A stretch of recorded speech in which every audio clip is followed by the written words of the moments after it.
윤석열 전 총장의 고발 사주 의혹의 파장 점점 커지고 있는데요. 특히 문제의 고발장을 전달받은 것으로 지목된 국민의힘 김웅 의원의 해명이 오락가락하면서 논란이 더 커지고 있다는 목소리도 나옵니다. 관련 소식을 유정화 상황실장이 정리했습니다. 네, 이번 주 박준우 마커가 휴가죠. 어제 오늘 내리는 비를 보면서 제가 박 마커를 생각했습니다. 날씨가 좋았으면 더 즐겁게 지내고 있을 텐데 정말 다행이다라고 말이죠. 저는 일하는 게 너무 좋기 때문에 배가 아파서 그런 건 전혀 아니고요. 오늘은 주민처럼 인물에 포커싱을 해보려고 합니다. 그래서 이것도 들고 왔는데요. 오늘 윤석열 전 총장의 고발 사주 의혹을 다루는 국회 상황실이 주목한 인물. 이분이 소개해 주실 겁니다. 정작 이 사건의 키는 역시 의원이 갖고 있는데요. 네. 이분이 정확하게 이야기를 한 게 별로 없어요. 그래서 아직까지 사주 의혹이라고 하기에는 좀 저는 애매하지 않는가 그런. 네, 눈치 빠른 정회원 분들은 아시겠죠? 바로 이 고발 사주 의혹의 키맨으로 등장한 국민의힘 김웅 의원입니다. 김 의원을 중심으로요, 이 사람들의 이야기까지 제가 줌인 해보겠습니다. 네, 김 의원 의혹이 불거진 후에 언론과의 접촉뿐 아니고요, 당과 캠프와의 접촉도 자제를 해왔죠.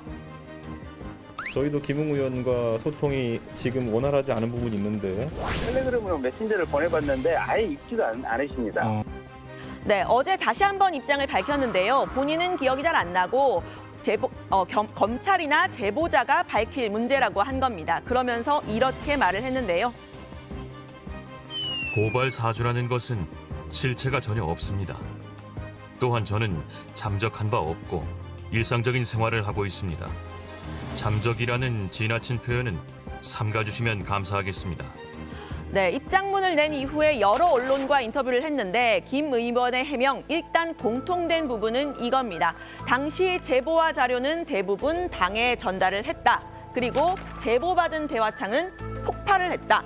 문제의 고발장은 기억이 없고 또 확인할 방법도 없다라는 겁니다. 요약을 하자면 기억은 잘 안 나지만 전달은 했다라는 건데, 이번 의혹의 스모킹건인 손준성 보낸 이 실명 판결문에 대해서는 언급이 없는 상태죠. 판결문 외에도 이렇게 손준성 보냄이라는 이 파일들이 수십 개의 메시지가 공개가 됐습니다. 하지만 기억이 잘 안 난다, 이런 해명인 건데, 손준성 검사는 어제 직접 출입기자단에 입장을 밝혀서 이 파일들을 전달한 적이 없다. 근거 없는 의혹 제기와 명예훼손에 대해서는 이 언론들에게 강력한 법적 조치를 하겠다고 했습니다. 이 두 사람의 입장 엇갈리고 있는 겁니다. 이런 과정에서 윤석열 캠프는 김웅 의원의 해명 태도에 문제가 있다면서 직접 나서서 해명하라고 공세를 폈는데요. 김웅 의원이 비겁한 태도입니다. 손준성이라고 하는 이게 대검찰청의 수사정보기획관 정도라면 굉장히 고위직 간부거든요. 예. 거기와 어떤 자료를 주고받았다고 한다면 제가 볼 땐 그걸 기억을 못할 리는 없을 거라고 봅니다. 네, 다만 이 김 의원의 해명에서 새롭게 관심을 끄는 부분은 바로 이번 사건의 제보자 부분입니다. 김 의원은 당에 이 공익 제보를 전달하는 과정에서 자료를 접수한 당사자를 지목을 했는데요. 당시 국민의힘 관계자라는 겁니다. 제보자가 밝혀지는 순간 어떤 세력인지 알게 된다라고도 했는데, 이번 의혹 당 내부 권력 다툼으로 성격이 바뀌고 있는 그런 모양새죠. 뉴스버스 역시 제보자를 구체적으로 밝힐 수는 없지만 국민의힘 소속은 맞다고 했습니다. 만약에 이제 김웅 의원님께서 기억이 난다고 하셔도 김웅 의원님 같은 이제 어쨌든 간에 성향상 공개를 안 하고 지켜주실 거라고 믿습니다. 네, 그러니까 이 손 검사가 김 의원에게 자료를 전달하고 이 김 의원이 당에 전달하는 과정에서 누군가 이 자료를 보고 가지고 있었던 사람이 있다는 건데요. 어제 뉴스버스 기자는 이렇게 말을 하기도 했었죠. 김웅 의원이 좀 실수를 한 것 같아요. 방을 폭파하면서 방 폭파라고 지시도 했지 않습니까? 예. 방을 삭제하면서 아무래도 좀 실수를 해서 상대방 걸 지우지 않은 게 아닌가? 네, 김웅 의원의 대응과 해명, 문제를 오히려 키우는 것 같다는 지적이 당 내부에서부터 나오고 있습니다. 이준석 대표는 검증단 혹은 네거티브 대응팀을 만들겠다라고 했는데 이 당 내에서 일단 사실 확인부터 먼저 해야 한다는 주장이 나왔습니다. 같은 기자 입장에서는 이 제보자 보호를 해야 할 것 같은데 당 입장에서는 이 제보자를 밝혀야 대응을 할 수 있다, 이런 논리겠죠.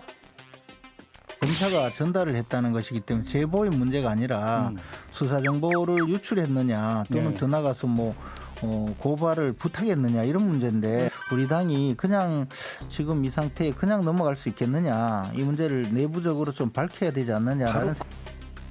네, 김 의원의 발언 중에 논란으로 떠오른 대목도 있는데요. 바로 이 고발장을 직접 썼다라고 한 대목입니다. 장제원 의원이 어제 법사위에서 밝혔죠. 김 의원과 뉴스버스의 첫 통화 녹취록 공개를 한 겁니다. 분명한 의도로 김웅 의원은 고발장은 자신이 만들었다. 손준성에게는 법리에 맞는지 한번 물어봤다. 최강욱 의원 페북글에 대해서 이건 공직법 위반이다. 내가 먼저 알아서 고발했다. 이렇게 증언을 하고 있는 최초의 녹취, 이거를 왜 보도 안 했는지 뉴스버스는 얘기해야 됩니다. 네, 윤석열 캠프의 상황실장인 장 의원, 이번 의혹의 핵심이라고 할 수 있죠. 윤 전 총장 측의 지시로 이 손 검사가 고발장을 당해 넘겼느냐 하는 이런 부분인데 이 윤 전 총장과 손 검사의 고리를 끊으려고 한 듯합니다. 고발장을 김 의원이 작성을 했다면 윤 전 총장의 개입 여지는 확실히 줄어들죠. 그런데 공개된 텔레그램을 보면요, 김 의원이 썼다고 하는 4월 8일 고발장 역시 이 손준성 보냄으로 되어 있는 부분인데요. 김 의원이 쓴 고발장을 손 검사가 법리를 검토해서 다시 보낸 거였을까요?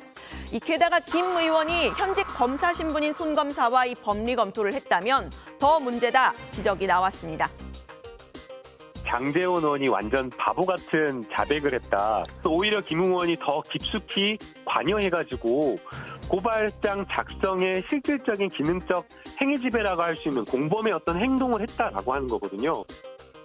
네, 윤석열 검찰의 고발 사주냐 아니면 당과 검찰의 공동 작업이냐, 이 문제가 될 수도 있는데 이렇게 되면 더 곤란하다는 사람이 있습니다. 바로 국민의힘 이준석 대표입니다.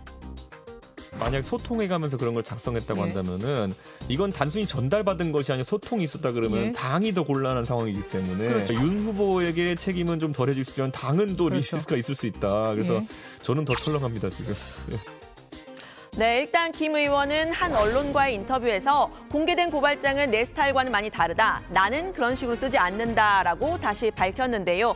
언론 인터뷰마다 조금씩 내용이 다른데 어느 말이 맞는지 확인이 필요해 보이는 대목입니다. 문제의 고발장이 공개가 되면서 이 법조계에서는 법률 전문가가 썼다, 이런 평가가 나왔죠. 특히 이 고발의 핵심인 범죄 사실로 바로 들어가서 범죄의 구성 요건에 맞게 딱딱 적시한 부분에서 공소장의 형식과 비슷하다, 또 검사가 쓴 것 같다, 이런 이야기들이 나왔습니다.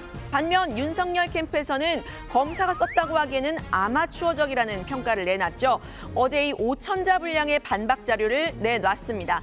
여기에서는 지난해 4월 3일 고발을 사주할 이유가 없는 시점이었다, 또 총선에 영향을 미칠 수 있다는 것도 당시 임박한 시점을 봤을 때는 거짓 선동이다, 일축을 했는데요. 그 당시 민주당 대표는 좀 다르게 말했습니다. 이해찬 당시 대표는 이미 그때부터 검찰발 공장 얘기를 들었고 바로 이번 건이었던 것 같다라고 말을 한 겁니다. 그때 저희한테 준 제보가 상당히 정확했다, 이렇게 생각이 들어요. 그래서 그때 제가 어떻게 했냐면 이런 3가지 정도의 공작이 있는 것 같은데 이게 실행이 되면 그냥 두지 않겠다, 사전에 경고한다, 이렇게 제가 공개적으로 발언한 적이 있었어요. 네, 당시 미래통합당 대표도 입장을 밝혔습니다. 들은 것도 없고 알지도 못했던 내용이라는 겁니다. 황교안 당시 대표는 이번 고발 사주 의혹 역시 결국은 민주당의 프레임 씌우기라고 했습니다. 저나 저희 지휘부는 그런 내용을 보고 들은 바도 없고 또 알지도 못하고 있습니다. 지금 다 저는 사실은 프레임 씌우기라고 그렇게 보고 있는데 예. 그런 프레임은 뭐 정말 못된 겁니다. 저는 뭐 그런 아주 어두운 그런 그림자가 있다고 봅니다. 네, 1년 5개월 전에 그때 그 사람들도 이제 등판을 했는데요. 이 두 사람이 공통적으로 말하는 부분이 있습니다. 수사기관에서 진실을 밝혀야 한다는 건데요. 어제 법사위에 출석한 박범계 법무부 장관은 신속한 수사, 강제 수사까지 시사했습니다. 법조인으로서 저는 여러 가지 개연성의 어떤 맥락성의 연관성의 그러한 이론에 집어넣어 보면 상당한 의심을 하는 것이 합리적이다. 야권의 유력한 대선 후보와 관련되어진 그런 문제이기 때문에 빠른 시일 내 진상규명이 반드시 돼야 된다는 말씀을 드립니다. 네, 이번 고발 사주 의혹에서 키맨으로 등장한 김웅 의원. 내일 오전에 기자회견을 열 예정이라고 합니다. 지켜보도록 하고요. 이 고발 사주 의혹, 윤 전 총장의 정치적 타격은 불가피해 보이죠. 여야 공방뿐 아니라 국민의힘 내 권력 다툼이 드러나고 있다. 암투라는 표현까지 나왔는데 선판에 미치는 영향 앞으로도 다정회에서 전해드립니다. 오늘 발제는 이렇게 정리합니다. 오락가락 김웅 해명에 혼란스런 국민의힘, 고발 사주 의혹 일파만파.